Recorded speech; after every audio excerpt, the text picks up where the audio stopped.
Assalamualaikum warahmatullahi wabarakatuh. Waalaikumsalam. Hamdan thayyiban mubarakan fi, asyhadu an la ilaha illallah wa asyhadu anna Muhammadan abduhu wa rasuluhu amma ba'd. Qala Allah ta'ala fil Qur'anil Karim, a'udzu billahi minasy syaithanir rajim. Huwallazi khalaqal mauta wal hayata liyabluwakum ayyukum ahsanu amala. Bapak Ibu sekalian, jamaah salat maghrib musalla Al-Ikhlas yang berbahagia, kita patut berbahagia dan bersyukur pada petang ini kita semua dalam kondisi sehat walafiat. Kita semua juga diberikan nikmat kesempatan, sehingga minimal dengan dua nikmat itu kita masih bisa istiqomah untuk menjalankan ibadah kita, ibadah sholat maghrib secara berjamaah. Semua kita yang hadir pada petang ini tentunya berharap semoga apa yang kita laksanakan pada petang ini, melaksanakan ibadah sholat maghrib secara berjamaah, mengaji bersama, kemudian nanti kita akan lanjutkan dengan sholat isya berjamaah, bisa membantu kita untuk terus meningkatkan keimanan dan ketakwaan kita kepada Allah Subhanahu wa Ta'ala. Bapak Ibu sekalian, jamaah sholat maghrib yang berbahagia, pada petang ini saya menggantikan Ustaz Mudhar yang kebetulan beliau ada acara mendadak. Kita doakan semoga minggu depan, ini rutin Ustaz ya, Ustaz Ihsan Kamil. Ustaz Ihsan Kamil ya. Semoga Ustaz Mudhar bisa mengisi pada pertemuan berikutnya. Bapak Ibu sekalian yang berbahagia, kita akan gunakan waktu yang singkat ini dengan baik sambil menunggu sholat isya secara berjamaah. Marilah kita sedikit demi sedikit mengaji bersama. Ngaji yang baik itu tidak perlu banyak-banyak.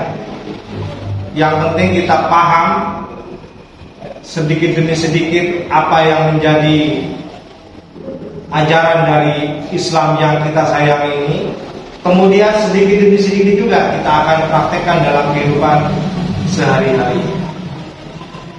Minimal kalau ini dilakukan secara istiqomah, secara konsisten, saya kira ini menjadi ciri yang baik seorang muslim yang berkualitas. Dan ini yang akan menjadi topik pada petang ini, menjadi muslim berkualitas.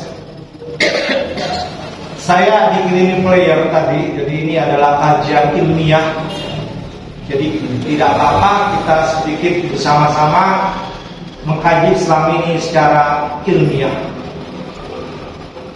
Pertanyaan pertama, supaya interaktif, supaya saya tidak bicara sendiri, mungkin nanti bisa ada satu dua orang yang berkomentar, dan supaya juga suasananya lebih hidup. Pertanyaan pertama, mengapa topiknya itu menjadi muslim berkualitas, bukan Islam berkualitas? Jadi topik yang kita angkat pada petang ini adalah menjadi muslim. Kalau di belakang ada ibu-ibu, juga menjadi muslimah yang berkualitas, bukan Islam berkualitas. Kenapa itu? Kenapa topiknya menjadi muslim atau muslimah berkualitas, bukan Islam berkualitas? Siapa? Mungkin ada yang membantu menjawab. Karena Islamnya sudah berkualitas.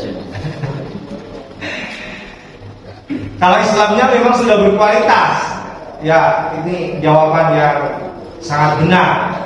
Jadi Islamnya sudah pasti berkualitas, tidak perlu diragukan lagi kualitas dari kebenaran Islam itu. Apalagi dalam sebuah ayat misalnya Allah menegaskan bahwa al-haqqu mir rabbi, kebenaran itu mir rabbi, dari Tuhan. Semua kebenaran dari Tuhanmu, dari Allah itu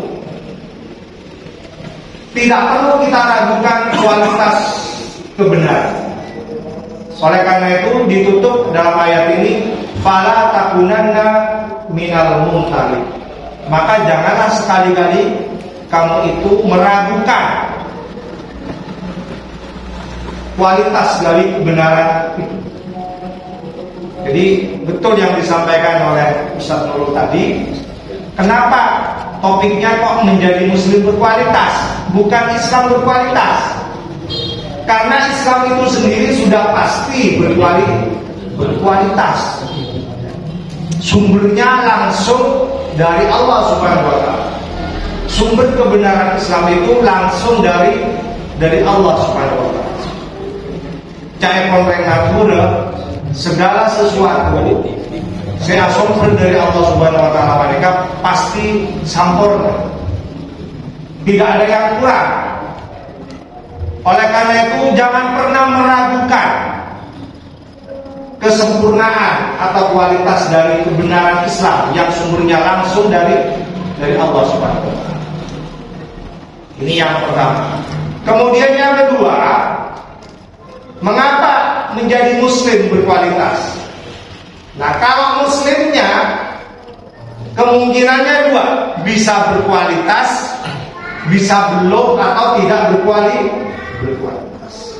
Kalau yang pertama tadi, Islamnya pasti berkualitas. Tapi menjadi seorang muslim, menjadi seorang muslimah itu belum tentu sepenuhnya berkualitas. Atau dia mungkin masih berproses untuk menjadi muslim yang berkualitas atau muslimah yang berkualitas. Saya beri contoh supaya lebih mudah dipahami. Kalau ada contohnya kan lebih mudah dipahami. Islam itu mengajarkan kepada kita untuk hidup bersih, bahkan suci. Mungkin ustadz-ustadz yang lain sebelum saya, seperti Ustadz Ihsan Kamil, sudah sering melakukan kajian, terutama kajian-kajian fikih. Selalu kalau kita mengkaji fikih itu dimulai dengan yang namanya bab taharah, bab bersuci. Jadi kalau kita mengkaji fikih dari berbagai mazhab apapun, itu selalu diawali dengan bab taharah, bab bersuci. Bagaimana kita itu mempersiapkan diri melaksanakan ibadah dengan suci, dengan bersih. Itu Islam mengajarkan kita semua untuk hidup bersih, untuk hidup suci, apalagi mau beribadah.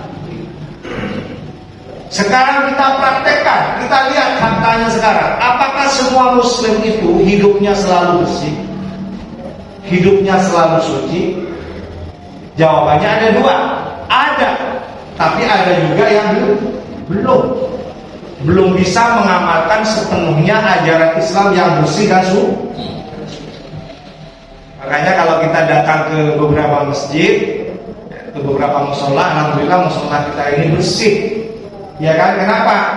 Karena kita itu mengamalkan kajian fikih di awal yang kita sebut dengan bab taharah itu. Ya. Lingkungan musola kita bersih, suci, layak untuk tempat ibadah. Kemudian kamar mandinya, kemudian tempat wudhunya bersih, dijamin, layak untuk fasilitas beribadah. Tapi di musola lain, di masjid lain belum tentu, Bapak Ibu sekalian. Bapak Ibu sekalian mungkin pernah kalau melakukan perjalanan berhenti coba di beberapa masjid. Ada yang bersih, ada juga yang kurang bersih. Mau masuk ke kamar mandi saja, saya yakin kita itu pasti pilih-pilih mana kamar mandi yang paling bersih. Kalau penciuman kita mendengar sedikit saja pesing gitu ya, mungkin kita mengurungkan niat untuk masuk dan kita cari yang lain aja. Mungkin ada kamar mandi yang lain, kan biasanya ada beberapa kamar mandi ya kan, mungkin ada yang lebih bersih. Ini contoh. Walaupun Islam itu mengajarkan kesucian, mengajarkan kebersihan, tetapi kehidupan seorang muslim itu belum tentu mencerminkan ajaran Islam yang bersih dan suci. Ada juga yang kurang memperhatikan kebersihan dan kesucian. Ini contohnya.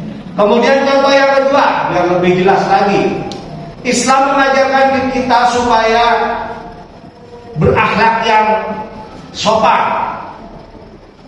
menebarkan rahmatan lil alamin, berkasih sayang dengan semua orang, apalagi dengan saudaranya sesama muslim.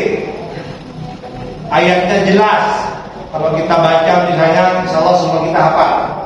Allah berfirman, a'udzubillahi minasyaitonir rajim, wa ma arsalnaka illa rahmatan lil alamin. Tidaklah kami utus engkau Muhammad illa kecuali rahmatan lil alamin, sebagai rahmat untuk semesta alam. Jadi diutusnya Rasulullah itu dalam rangka untuk menebar ajaran kasih sayang, bukan hanya sesama manusia, untuk semesta alam. Akhlak kita, perilaku kita harus mencerminkan semuanya dalam rangka untuk menebar kasih dan sayang. Apalagi sesama muslim, apalagi sesama manusia, dengan alam semesta. Berdasarkan ayat ini, ya, kita wajib untuk memperlakukan mereka dengan kasih dan sayang. Pertanyaannya adalah, apakah semua muslim itu perilakunya mencerminkan kasih dan sayang? Apakah semua muslim itu akhlaknya sopan, ramah? Jawabannya bisa dua.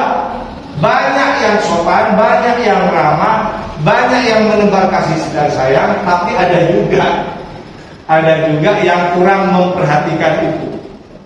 Orang adab asora, orang akhlak ke tak sopan, misalnya pun tapaki sarang selebi sepo.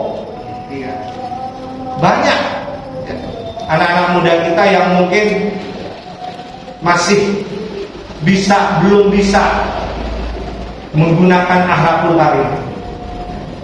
Bahkan ada pemahaman-pemahaman yang kadang-kadang perlu didiskusikan karena pemahamannya dianggap kurang ramah lingkungan. Kurang ramah lingkungan itu maksudnya kurang bisa menghargai pendapat orang lain, fikihnya orang lain. Mentang-mentang dari pondok, ya, setelah pulang dari pondok seperti pendekar turun gunung. Pendekar turun gunung bagaimana? Biasanya kalau orang lihat film baru turun gunung, pendekar itu kan sok jagoan, ya kan? Seolah-olah pemahamannya yang paling benar, yang lain-lain yang berbeda salah semua. Bahkan kiainya di kampungnya yang dulu ngajari abah itu disalahkan misalnya, ya kan? Nah mungkin ada yang begitu model-model seperti itu. Nah ini tidak mencerminkan ajaran rahmatan lil alamin. Walaupun kita berbeda pandangan, wajib kita itu saling menghargai supaya akhlak kita ini benar-benar sama dengan apa yang dimaksudkan oleh Allah. Bahwasanya diutusnya kita itu dalam rangka untuk saling menghargai, saling menebar kasih dan sayang antara satu dengan yang lain, walaupun kita ini berbeda. Nah ini contoh kenapa topiknya tadi itu menjadi muslim berkualitas, bukan Islam berkualitas. Sudah terjawab. Kemudian yang kedua, apa bedanya kualitas dengan kuantitas? Saya tanya lagi yang kedua supaya interaktif. Karena kalau saya bicara sendiri nanti tidak hidup suasana. Karena apa bedanya kualitas dengan kuantitas? Ini kan ilmiah. Kalau kualitas itu nilai, kalau kuantitas isi. Kalau kualitas itu nilai, mutunya, bermutu, berkualitas. Kalau kuantitas itu hubungannya dengan jumlah, kuantitas. Nah pertanyaan berikutnya, apakah muslim yang ada saat ini, terutama di Indonesia, itu sudah berkuantitas sekaligus juga berkualitas. Berkuantitas tapi kurang berkualitas. Kalau kuantitas tidak diragukan lagi, ya kan? Coba Bapak Ibu sekalian lihat di Google searching, ya. Coba. Jadi penduduk Muslim di Indonesia ini, kalau bicara kuantitas, ini terbesar di dunia. Jadi kalau dari segi jumlahnya, semua orang di dunia tahu bahwa Indonesia itu, ya, penduduknya mayoritas, ya, adalah umat Muslim. Seorang Muslim. Jadi kalau kuantitas bicara jumlah, ya, kita ini juaranya. Tidak ada, ya, negara manapun dari segi jumlah sebanyak Indonesia yang memeluk agama Islam. Tapi kualitasnya, nah ini kualitasnya apakah berbanding lurus sama dengan jumlah? Nah, ini belum tentu. Bahkan Rasulullah itu pernah memprediksi. Saya sebagai seorang akademisi mengakui, walaupun tidak menggunakan data-data seperti penelitian dan data kualitatif dan data kuantitatif, tapi Rasulullah pernah memprediksi dengan menggunakan sabdanya, dengan hadisnya, bahwa suatu saat nanti di akhir zaman akan terjadi yang namanya umat Islam itu jumlahnya banyak. Tetapi jumlah yang banyak itu di dalam hadis itu disebutkan seperti buih di laut. Disebutkan dalam sebuah hadis, saya betul ada hafal di sini karena sering disampaikan. Yusikul umamu. Jadi di akhir zaman nanti Rasulullah memprediksi yusikul umamu, akan ada bangsa-bangsa lain, bangsa di luar Islam maksudnya, ya, yang akan mengincar, memburu kita semua sebagai umat Islam. Antada al-aqatu ila qad'atiha. Jadi di dalam hadis ini disebutkan, ya, suatu saat nanti di akhir zaman akan terjadi yang namanya umat Islam itu, ya, akan diburu, akan dibinasakan oleh bangsa-bangsa yang lain, seperti kita menyaksikan orang yang lapar. Gimana kalau kita lihat orang lapar, kemudian sedang berlomba-lomba untuk menyantap makanan, akhlak makanan, ila qat'atiha. Makanan itu ada di satu piring. Itu gambaran umat Islam di akhir zaman. Jadi Rasulullah itu mengatakan, nanti akan ada bangsa-bangsa lain yang siap memburu dan membinasakan umatku, seperti banyak orang yang sedang kelaparan, sedang bersiap-siap untuk menyantap makanan yang ada dalam satu piring. Coba kalau ada orang lapar diundang untuk makan, ya, kita bisa saksikan betapa semangatnya mereka untuk menyantap makanan itu. Kemudian dilanjutkan dalam hadis ini, wa qala al-qail, salah seorang sahabat itu kemudian bertanya, wa min qillati nahnu yauma idin. Ya Rasulullah, apakah jumlah kami pada waktu itu sedikit? Min qillati, apakah sedikit nahnu, kami yauma idin pada waktu itu, sehingga kami itu seperti makanan yang mau dihabisi oleh bangsa-bangsa lain? Qala, Rasulullah menjawab, bal antum yauma idzin katsir. Tidak, justru kamu pada waktu itu katsir, banyak sekali. Seperti jumlah kita di Indonesia, mayoritas berpenduduk Muslim. Tidak sedikit pada waktu itu. Bal antum yauma idzin katsir.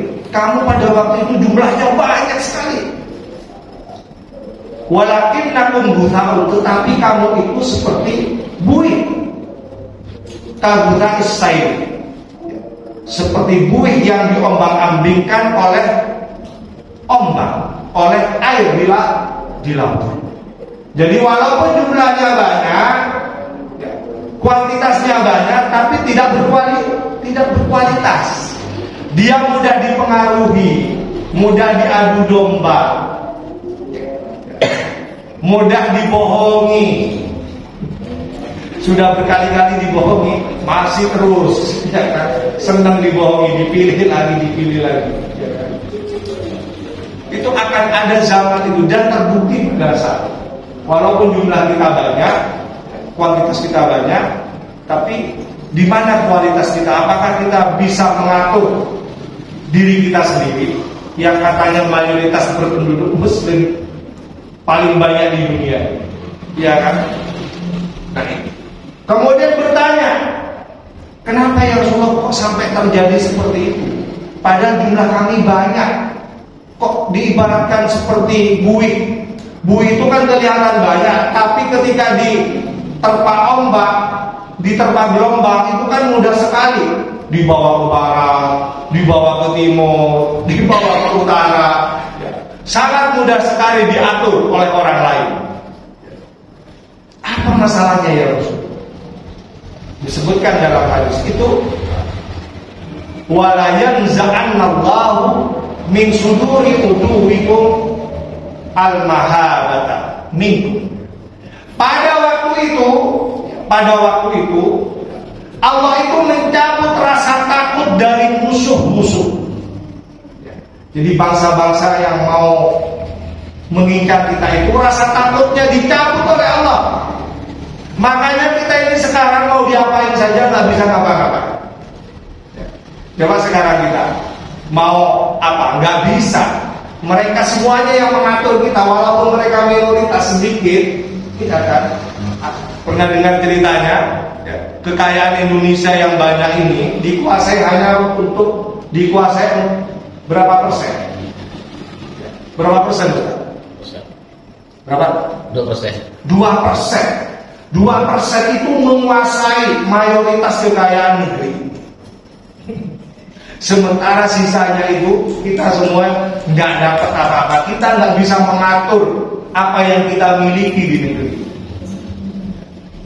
Jadi mereka semakin berani, mau apa saja, mau berbisnis apa saja, mau membeli kebijakan apa saja, semuanya bisa mereka lakukan. Apa yang tidak bisa mereka lakukan? Bahkan kita ini dibohongi setiap 5 tahun sekali, kita tetap percaya. 2024 besok kita tetap milih, walaupun sudah dibohongi berkali-kali. Kita nggak bisa ngapa-ngapain. Ini prediksi Rasulullah pada zaman itu dan terbukti di zaman ini. Berikutnya, kemudian Rasulullah melanjutkan, walayak difannallahu fi qulubikum alwah. Dan sebaliknya Allah kemudian menanamkan di hatimu, fi qulubikum, di hati umat Islam yang banyak itu al-wahn. Wahn itu adalah virus wahn. Apa wahn itu ya Rasulullah? Mal wahn. Apa wahn itu? Hubbud dunya wa karahiyatul maut. Jadi yang menyebabkan kita itu seperti buih di lautan. Kenapa? Karena kita itu terlalu cinta dengan dunia dan sangat cintanya kepada dunia, kemudian kita ini tidak siap atau takut dengan kematian. Ya.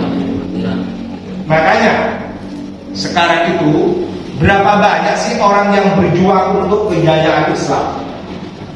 Tapi kalau sudah diiming-imingi ya, dengan uang, ya, kemudian semangatnya mulai berkurang. Idealismenya tinggi. Sebelum dia menjabat, ketika dia berkampanye, idealismenya tinggi sekali. Semuanya dijanjikan, kalau nanti saya jadi akan seperti ini, ya kan? Semuanya dijamin bersih, sebersih sorban saya, sebersih kopiah saya, ya kan? Tapi coba saksikan ketika dia sudah berkuasa, lihat perubahannya itu. Apakah dia masih bertahan dengan idealismenya? Apakah dia tetap bisa hidup bersih, menjaga iman dan takwanya? Apakah dia tetap bisa memperjuangkan aspirasi umat Islam yang mendukungnya? Ya kan? Itu koreksi bagi kita. Pokoknya kalau sudah diuji dengan yang namanya kehidupan dunia, banyak orang yang tidak lulus ujian. Sebaliknya, kalau diuji dengan kesedihan, kekurangan, kemiskinan, banyak yang lulus. Kenapa? Karena kita sadar. Kalau diuji dengan kemiskinan, tadi pada masa kale, kita sadar, kita sabar, tabah. Ada juga yang Bisa lulus. Ada juga yang tidak lulus, kemudian jadi pencuri misalnya ya. tidak kadang gini. Ketika kita mendapatkan yang namanya sebuah cobaan dari Allah, ketika kita sadar, kadang ada yang namanya kata-kata saya dengar pengajian di mana Ustaz. Saya tidak mengaji, cuma menolong. Miskin itu mendekatkan pada kepada kekafiran. Sehingga ketika dia miskin, ya Allah, saya kusela aku jeung manuro ya Allah, makiwa miskin ya Allah. Mau dulu saya tak tahu apa jeung. Oleh rezeki di sana kan akhirnya menjadi sebuah kemurtadan. Ya, betul. Itu ada hadisnya. Ya kadul fakir, ya kufra. Hampir-hampir saja kefakiran itu bisa menyebabkan kita untuk berbuat kekufuran. Ya, di dalam teori kriminologi, kebetulan saya orang saya juga tahu tentang beberapa teori kausa kriminal, sebab-sebab terjadinya tindakan kriminal. Itu salah satunya adalah persoalan ekonomi. Jadi orang banyak melakukan perbuatan kriminal, kejahatan, bahkan melanggar hukum, itu salah satunya karena persoalan ekonomi. Bertengkar sama istri karena ekonomi. Karena masalah ekonomi. Karena masalah ekonomi itu memang ada teorinya. Tetapi sekali lagi, nah kalau kita diuji dengan kesulitan dunia, misalnya kita ini serba kurang, ya kan? Tapi minimal kita akan merasa kalau kita ini diuji. Saya sedang diuji, saya tidak punya apa-apa. Jangankan untuk bertahan 1 bulan, untuk kehidupan kita besok kita harus bekerja keras sehari. Kita sadar bahwa kita bisa sabar, ya kan? Sholatnya tambah rajin, dekat kepada Allah, ya kan? Untuk menemukan solusi-solusi. Tapi pertanyaan saya, kalau diuji dengan kesenangan, banyaknya uang, banyaknya harta, pertanyaan saya, apakah kita merasa diuji? Banyak yang tidak merasa diuji. Padahal jelas dalam ayat itu dikatakan, ya, walanabluwannakum bisyarri wal khairi fitnah. Dan sungguh akan kami uji kamu semua itu bisyarri, dengan kesulitan-kesulitan, dengan keburukan-keburukan, wal khairi, dan juga akan diuji dengan kebaikan-kebaikan. Jadi bukan hanya diuji dengan kesulitan-kesulitan, bukan hanya diuji dengan keburukan-keburukan, tapi juga akan diuji dengan kebaikan-kebaikan. Pada saat kita diuji dengan kebaikan-kebaikan, kita punya banyak harta, kita punya banyak rumah, kita punya jabatan. Pertanyaan saya, apakah kita pernah merasa diuji? Kemudian kita bilang, saya sedang diuji dengan menjadi bupati misalnya. Saya diuji dengan jabatan menjadi anggota DPR misalnya. Kita tidak pernah mendengar itu. Saya sedang diuji dengan punya banyak uang misalnya. Kan kita tidak pernah mendengar itu. Artinya apa? Banyak orang jangankan lulus, sadar pun tidak ketika diuji dengan kenikmatan dunia. Makanya banyak yang tidak lulus. Ketika miskin, dia masih bisa bertahan, masih bisa ngaji, bisa sholat berjamaah, ikut pengajian. Tapi kalau sudah diuji dengan kenikmatan dunia, ya kan? Kadang-kadang berjamaah hanya terlalu banyak acara. Saya kebetulan mohon maaf ya, saya ini tidak apa-apa lah jadikan contoh. Saya punya ipar itu bupati ya, di Bondowoso. Curhat kepada saya, kebetulan beliau itu dulunya aktivis Aktivis itu kan orang idealis, ya kan? Curhat kepada saya, kenapa ya dek? Saya ini sebelum dan sudah menjadi bupati ini sepertinya ada yang berbeda. Baru sadar gitu kan. Dulu beliau itu sebelum jadi bupati diundang acara-acara kecil oleh saudaranya, oleh tetangganya, pasti hadir Pak. Ya, acara sekecil apapun, sekedar selamatan, yojeng sarang dana, sarang keluarga, hadir Pak, hadir. Tapi coba sama yang mau jadi bupati, oncol, kenapa selalu bisa hadir? Selalu tidak bisa hadir. Dia tidak bisa bertahan dengan idealismenya yang katanya siap selalu melayani 24 jam. Jangankan hadir acara yang kecil-kecil, selamat acara seminar nasional di Universitas Bondowoso, saya capek-capek mengkonsep pidato yang mau disampaikan, ternyata beliaunya itu tidak bisa hadir. Siapa yang hadir? Yang hadir diwakili oleh dayangnya. Saya sebut dayangnya sama siapa? Sama asistennya. Iya kan? Saya akan kecewa sekali. Mana idealismenya? Yang dulu katanya siap melayani rakyatnya, masyarakatnya 24 jam. Ya kan? Bapak Ibu mau ketemu beliau, tunggu dulu, antri berjam-jam, harus ngisi dulu. Ketemu paling 5 menit, itu pun kalau dapat jatah waktu, setelah itu diam. Ini sekedar contoh saja yang nampak di depan mata, betapa kita kadang-kadang berubah, disadari atau tidak, diakui atau tidak, selalu berubah ketika diuji dengan kenikmatan dunia. Ini yang menjadikan kita itu seperti buih di lautan. Walaupun banyak pemimpin kita dari umat Islam, tapi mereka tidak bisa.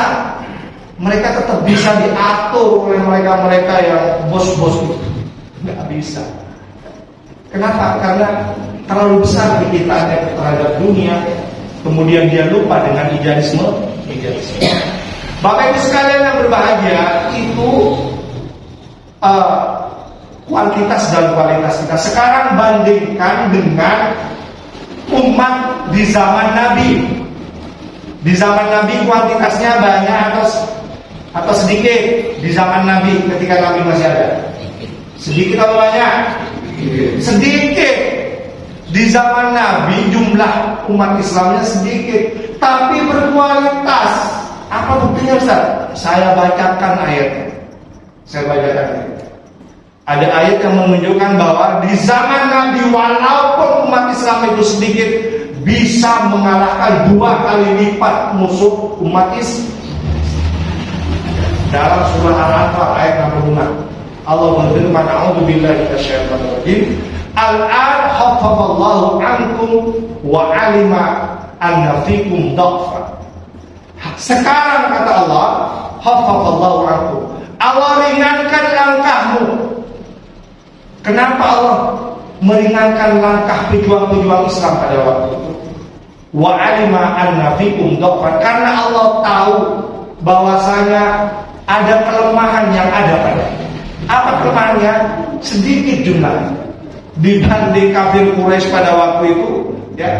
Apalagi dihadapkan dengan Romawi dan Persia, di mana rezim paling besar pada waktu itu, jumlah umat Islam itu nggak ada seberapa.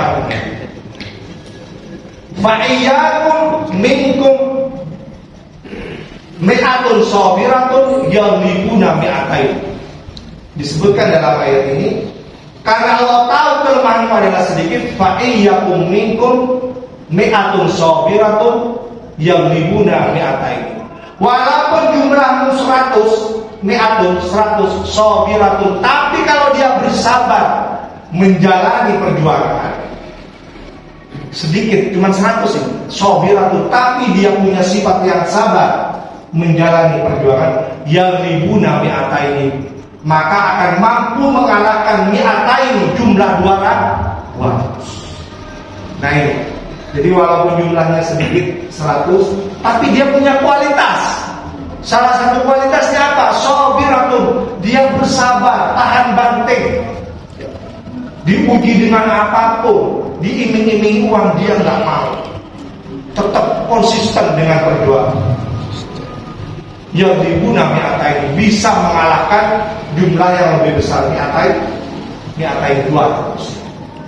Wa iyyakum minkum alfun, bahkan jika jumlah nanti 1000, cuman 1000 jumlahnya, yadribuna alfain, maka akan sanggup mengalahkan jumlah alfain 2000.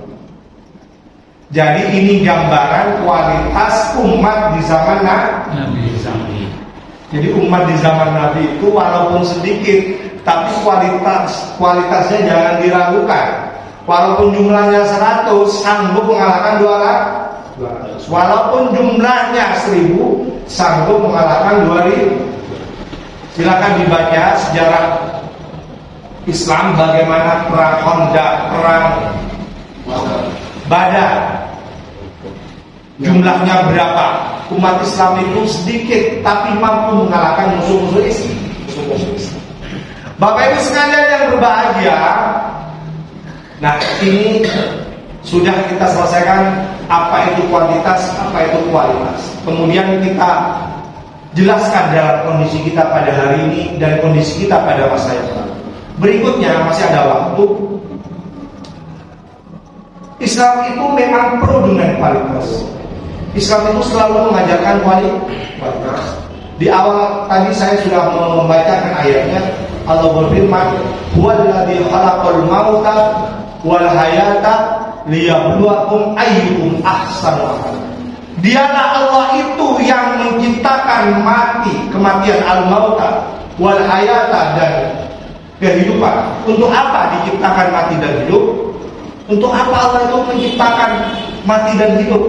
Liyabluwakum ayyukum ahsanu amala, agar kamu itu berlomba-lomba untuk menunjukkan ahsanu amala, amalan yang ahsan, amalan yang terbaik, amalan yang berkualitas.